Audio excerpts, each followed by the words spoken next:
Everyone, কেমন আছো সবাই? আশা করি তোমরা সবাই খুব ভালো আছো। আমার একটা ব্লগে তোমাদের ওয়েলকাম।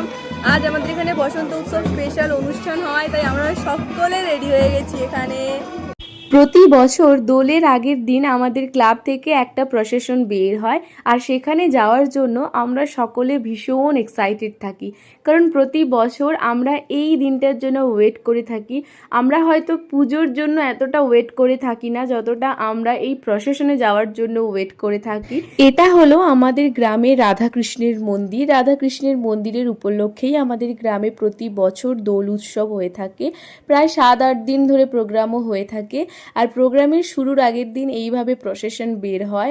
চলো এবার তোমরা দেখে নাও যে আমরা প্রসেশনে কি করি। এই প্রসেশনটার জন্য আমরা যেমন ওয়েট করে থাকি, আমাদের গ্রামের প্রত্যেকটা মানুষ সেমভাবে ওয়েট করে থাকে। কারণ এই দিনটা খুব স্পেশাল হয় আমাদের কাছে। আর সবাই এই প্রসেশনে যায়, মানে প্রত্যেকটা লোক এই প্রসেশনে চলে যায়। আর আমরা তো সবাই খুব এনজয় করি, যেহেতু বসন্ত উৎসবের আগের দিন। সো আমরা চেষ্টা করি প্রতি বছর ইয়েলো আর পিঙ্কের ওপরে আমাদের শাড়িটা রাখার। আর এই বছর তো প্রসেশনটা ভীষণ ভালো হয়েছিল। প্রতি বছর নতুন নতুনভাবে আপডেট হয়, প্রতি বছর অনেক অনেক কিছু আলাদা আলাদা হয়। এই বছর এরকম একটা নাচ করা হয়েছিল।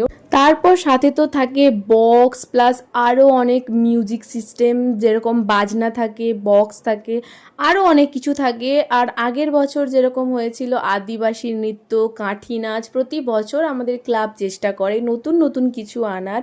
তো এই বছরও এই জিনিসটা করেছিল, আর যেটা খুব ভালো লেগেছিল দেখতে।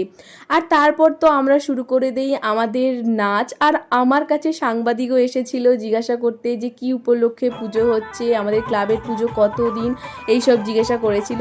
আর তারপর তো আমরা শুরু করে দিই ফাটিয়ে নাচ। ভীষণ মজা করেছি ওই দিনটা, আর ভীষণ ভীষণ ভালোভাবে আমরা কাটিয়েছি। তারপর আমাদের গ্রামে ওই দিনই থাকে ভোগ। তো ভোগ প্রসাদ খাওয়ার জন্য আমরা সকলে চলে আসি আমাদের মাঠে। সো ভিডিওটা কেমন লাগলো জানিও। নেক্সট ভিডিও আসছে খুব তাড়াতাড়ি। টাটা।